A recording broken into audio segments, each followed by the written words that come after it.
Fala galerinha bonita, professor Marcos Cunha na área para o nosso projeto Fique em Casa Aprendendo da plataforma Gonçalves Dias. Galera, é sempre um prazer imenso estar podendo estar aqui com vocês, compartilhando esse conhecimento que é a geografia. E hoje nós vamos ter uma aula muito bacana, né, para fechar com chave de ouro uma temática que nós começamos, que é a análise dos elementos da paisagem através de mapas. Nós tivemos uma aula bem bacana falando sobre o papel dos mapas na análise da paisagem, desse conceito geográfico, muito importante. Mostramos, né, variados tipos de mapas, as suas finalidades, e hoje nós vamos responder algumas questões muito importantes acerca dessa temática. E tu vai perceber como essa temática ela é cobrada em provas, tá certo? E como ela é importante para o teu vestibular e para o teu conhecimento. Sempre lembrando, tá, que a aula teórica que vai embasar essa resolução dessa atividade, ou mesmo se tu quiser depois acompanhar essa atividade novamente, tudo está disponível para ti na plataforma Gonçalves Dias. Estamos no YouTube, estamos no Instagram, também tem os nossos podcasts da Rádio Timbira e, claro, estamos na TV. Então, estamos em todas as mídias para te ajudar. Então, nos procura lá, plataforma Gonçalves Dias. Não esquece, beleza? Então, para a gente começar, ó, dá aquela respirada, ó, né? Oxigênio teu cérebro e vamos para cima dessas questões que é muito sucesso. Olha essa primeira questão que bacana, olha o que ela te diz, vamos ler com calma. A paisagem reproduz a expressão de vários tempos, ou seja, o contexto histórico em que ela foi construída. Caracteriza-se pelos elementos que foram inseridos ao longo do tempo e que coexistem com os atuais. Construções, casas, prédios, armazéns, ruas, praças e a distribuição deles no espaço compõem os elementos de uma paisagem e podem sofrer transformações ou permanecer inalterados, tá? Um texto bem interessante que fala sobre a paisagem, né? E ele te pergunta, diante dessas perspectivas, pode-se afirmar que antes da gente começar a ler as alternativas, eu quero só te lembrar, né? Paisagem é um dos conceitos aí que vai ajudar a entender o chamado espaço geográfico, e a paisagem em si, ela busca evidenciar as características do espaço, né, que podem ser sentidas, né, pelos nossos sentidos, não apenas a visão, tá? Mas também pelo cheiro, né, também pelo som. Mas quando a gente fala de paisagem, logo se remete à ideia visual, né? E nós podemos perceber essa paisagem por duas características básicas, né? A chamada paisagem natural, né? Onde ali não há interferência das atividades humanas sobre essa, por exemplo, uma floresta, tá certo? Intacta. Ou também a paisagem cultural, né, que seria ali também chamada de paisagem humanizada, que é justamente a paisagem ali fruto das relações, né, do ser humano com o espaço. Por exemplo, como o texto bem disse, né, uma rua, uma cidade, casas, tudo isso é fruto, né, dessa paisagem humanizada ou cultural. Beleza? Então bora agora para as alternativas, bora entender, né? Então pode-se afirmar então enquanto verdadeiro e falso. Toda a paisagem resulta da transformação ocasionada pela ação humana? Eu acabei de te falar isso. Nós vamos ter dois tipos de paisagens. Uma que de fato é fruto dessas relações, da ação humana, mas outra que pode ser que não haja essa interferência, né? A chamada paisagem natural. Então isso aqui ela é falso, galera, tá certo? Segunda, tá? A paisagem expressa a história das práticas sociais e naturais. E aí, galera, uma construção, por exemplo, de uma cidade, por exemplo, São Luís. Quando eu falei na nossa aula teórica, eu mostrei uma imagem de uma paisagem humanizada e deixei muito claro, né, que ali é fruto dessas relações de convivência. Então, galera, dizer que a paisagem expressa a história das práticas sociais é muito correto. Isso é verdade, beleza? Terceiro, os elementos de uma paisagem podem transformar-se ao longo do tempo. Ora, galera, será que os elementos de uma cidade, por exemplo, vão se transformar no decorrer do seu tempo? Com certeza, podem ou não, tá? Mas então os elementos de uma paisagem podem sim se transformar, tá certo? Uma cidade que vai se transformando, por exemplo, até mesmo uma paisagem natural que ao contato do ser humano se torna, né, uma paisagem, por exemplo, humanizada. Então isso aqui ela é verdade também, tá certo?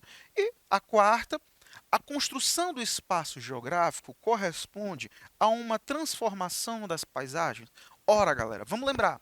O que é esse espaço geográfico? Né? É o principal campo de estudo da geografia, né? É o espaço ali que se demonstra, ele é fruto das relações sociais do ser humano com o meio ambiente, né? Com o espaço. E é claro que o espaço geográfico ele corresponde a uma transformação dessa paisagem, né?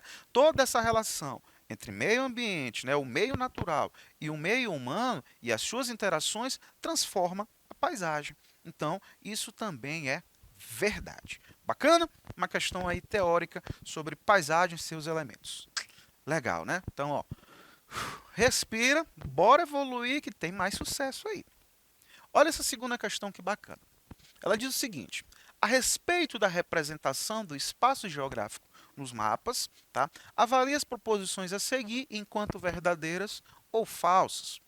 Então, acabamos de falar sobre o que é o espaço geográfico, vamos falar aqui, ler essas alternativas. Primeiro, os mapas são instrumentos de comunicação e servem para representar graficamente uma dada área do espaço terrestre. Ora, galera, lembra quando nós falamos, né, o objetivo central de um mapa é justamente evidenciar alguma informação, né, que quem ali construiu esse mapa quer passar. Então, de fato, os mapas eles são instrumentos de comunicação, tá? Ou seja, passar uma informação que eu, por exemplo, faço um mapa, eu quero passar essa informação, essa perspectiva que eu tive para quem tiver acesso a esse material, tá certo? E eles servem de fato para representar graficamente uma dada área do espaço terrestre. Lembrando, eu deixei muito claro para ti, né? De acordo com o mapa e seu objetivo, ele pode ali te evidenciar determinadas informações. Então eu tenho, por exemplo, um mapa político, vai me dar informações políticas, por exemplo, de território, de fronteira. Eu tenho, por exemplo, um mapa climático, né? Por exemplo, ele vai me evidenciar informações sobre o clima. Então, de acordo com o objetivo do mapa. Beleza? Então, correto. Segundo, o objetivo dos mapas e cartogramas é representar com fidelidade todas as informações presentes na superfície terrestre escolhida. Muita atenção, galera, tá? Quando nós falamos de mapa, representar com total fidelidade, isso seria impossível. Tá certo? Então, a primeira coisa, o primeiro erro que nós temos aí, quando falamos sobre questão de análise de mapas, da paisagem, é buscar evidenciar com total fidelidade. Não. Claro que sempre haverá uma distorção ou outra, tá certo? Então, isso aqui, galera, é falso, tá certo? E não dá no mapa, para ele te representar uma outra característica importante, todas as informações presentes naquele espaço. Como assim, Arcos? Não entendi. Lembra que eu te falei que um mesmo mapa, uma mesma região, por exemplo, pega um mapa do Brasil, mas de acordo com o objetivo daquele mapa, eu tenho uma informação específica. Então, por exemplo, se eu pegar um mapa político do Brasil, que tem a divisão de estados, eu não vou ter, por exemplo, ali como extrair informações acerca, por exemplo, do relevo. Porque aquele mapa ali não está com o objetivo de me mostrar características, por exemplo, topográficas, tá certo? Então, dizer que eu consigo em um mapa representar todas as informações presentes nessa superfície, isso é um erro também, tá certo? Então, essa alternativa ela é falsa. Bacana? Beleza, bora evoluir. Terceiro, os mapas, né, temáticos recebem esse nome porque são classificados de acordo com uma temática específica que pretendem representar. Vamos por partes. Isso está correto? Isso está correto, né, galera? Mapa temático, ele tem um tema, ele busca te evidenciar uma informação específica ali que o autor ele vai escolher, né? Assim sendo, um mapa pode ter como tema fronteiras e limites, a distribuição de população, o modelado de relevo, entre outros. Galera, isso aqui está correto, né? Justamente complementando a informação da alternativa passada, né? Então, o mapa ele tem um objetivo e aí ele consegue te representar aquela informação, buscando ali ter a maior fidelidade possível, mas nunca totalmente, tá certo? Então, alternativa aí, né, correta. Bacana? Duas questões teóricas bem legais, né? Então, ó, respira de novo, bora evoluir, que ainda tem mais coisa legal. Questão da FUVEST. Olha bem, que questão bacana. Ela diz o seguinte: sempre deixamos marcas no meio ambiente. Para medir essas marcas, William Hess propôs um indicador estimativa chamado de, abre aspas, pegada ecológica, fecha aspas. Segundo a organização WWF, esse índice calcula a superfície exigida para sustentar um gênero de vida específico. mostra até que ponto a nossa forma de viver está de acordo com a capacidade do planeta de oferecer e renovar seus recursos naturais e também de absorver os resíduos que geramos, né? Falando aí sobre a relação do consumo e dos recursos disponíveis, beleza? Continuando, né? Assim, por exemplo, países de alto consumo e grande produção de lixo, bem como países mais industrializados e com alta emissão de CO2, que é o dióxido de carbono, apresentam maior pegada ecológica. E aí ele te pergunta: assinale a anamorfose que melhor representa a atual pegada ecológica dos diferentes países. Antes de qualquer coisa, vamos relembrar. Marcos, o que é anamorfose? A anamorfose é uma técnica cartográfica de representação da paisagem que tem por objetivo muito claro distorcer, né, as informações de um mapa, por exemplo, a imagem, com o intuito de chamar a atenção para uma característica específica, tá certo? Então, por exemplo, veja, estes mapas são representações do mapa mundi, mas tu vai perceber que existem áreas que vão estar distorcidas, diferentemente da forma que nós conhecemos. Isso é anamorfose, isso busca evidenciar uma característica específica. Que característica específica o texto está te falando? Vou voltar aqui para ti, né? Esse texto ele fala muito claramente sobre a relação do consumo das sociedades e da produção de lixo, mas principalmente aí dos recursos naturais. E ele fala muito claro, né? Assim, por exemplo, países de alto consumo, de grande produção de lixo, bem como países mais industrializados e com alta emissão de dióxido de carbono, vão apresentar maior pegada ecológica. Ou seja, nesta questão, os países que vão ter que estar mais distorcidos em maior proporção serão os países que vão consumir mais, que vão emitir maior quantidade de dióxido de carbono, né? Ou seja, os países mais industrializados. Quem são estes países? Pronto, agora eu cheguei no ponto X da questão. Quem são esses países que apresentam estas características aqui, tá certo? Alto consumo, grande produção de lixo, mais industrializados e com alta emissão de CO2. Ora, eu posso te citar aí países como os Estados Unidos, né? Eu posso te citar, por exemplo, a China, né, um país de grande emissão de dióxido de carbono, também muito industrializado. Eu posso te citar, por exemplo, né, a região da Europa, principalmente da Europa Ocidental. Então, nesta questão, as regiões que deverão estar distorcidas em maior proporção são essas. Tá certo? Por exemplo, o Brasil. O Brasil vai estar inserido nessa pegada ecológica, nessa alta pegada? Não. Se a gente for comparar em produção de lixo, por exemplo, mais industrializado, o Brasil não vai estar no nível da União Europeia, por exemplo, da Europa Ocidental, dos Estados Unidos, tá? Então vamos identificar aí. Letra A, por exemplo, na anamorfose, lembra, precisa estar em maior destaque, maior proporção. Brasil, por exemplo, olha, é a América do Sul. Será que é a América do Sul que vai ter maior índice de pegada ecológica? Não é, né? Então a letra A a gente já sabe que está errado.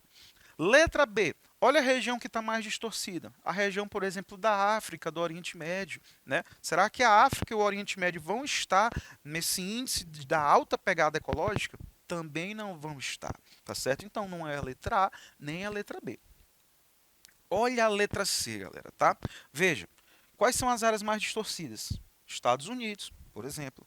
Parte aqui, por exemplo, da Europa Ocidental. A gente tem, por exemplo, também em destaque a região da China, países que eu te citei que vão ter um grande destaque aí, né, na pegada ecológica. Então, galera, qual é o nosso gabarito? O nosso gabarito é a letra C, galera, tá certo?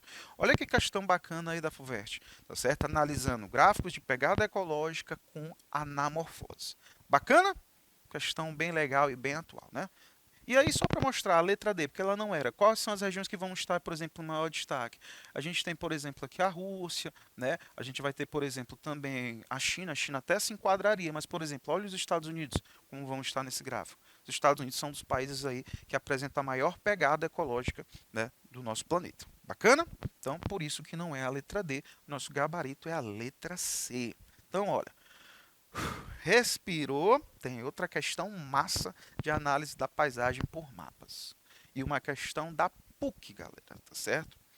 Aqui, antes da gente ler a alternativa, eu quero te mostrar essa imagem, né? Veja bem Brasil. Isso aqui é uma representação cartográfica, né, uma análise da paisagem, né, do território aí brasileiro. A gente vê claramente, né, ligado muito aí ao extrativismo, ou seja, ligado aí ao período colonial, né? Então a gente vai perceber aqui a extração de madeira, né? A gente vai perceber, por exemplo, inclusive barcos, né?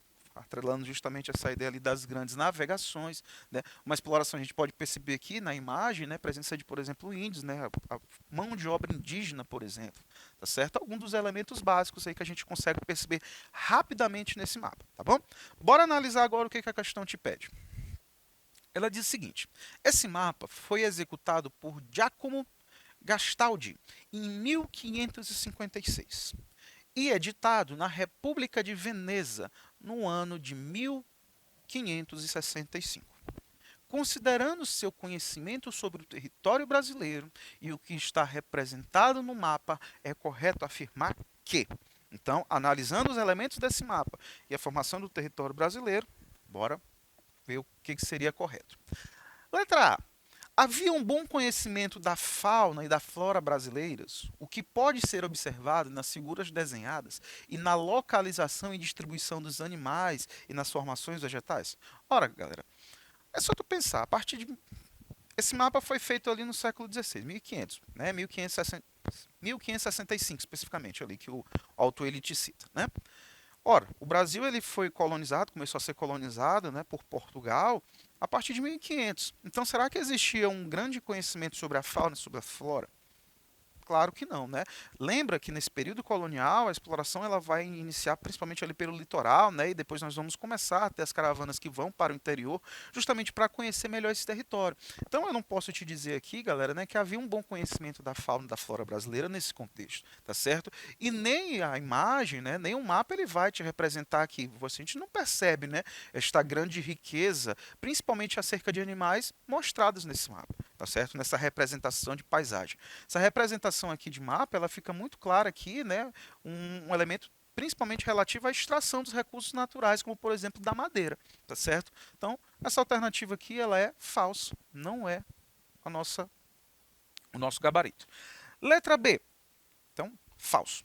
Letra B, não era certo representar os indígenas e brancos em interação, trocando bens florestais na zona litorânea, pois esse tipo de relação ocorreu no interior, onde se situavam as florestas. Ora, galera, essa alternativa aqui ela está totalmente errada. Primeiramente, não tem essa visão, o mapa ele ali não está buscando te mostrar essa ideia de certo ou errado, né? Em relação a essa relação entre indígenas e brancos. Segunda questão importante é dizer que esse tipo de relação ocorreu somente no interior onde situavam as florestas. Não, esta relação entre os indígenas e o homem branco europeu, ela vai ocorrer ali no litoral, tá certo? Então isso aqui ela está falsa. A própria imagem ela vai te mostrar aqui muito bem, ó. Os indígenas eles estão, por exemplo, no litoral, tá certo? Então, a alternativa ali também está errada. Letra C.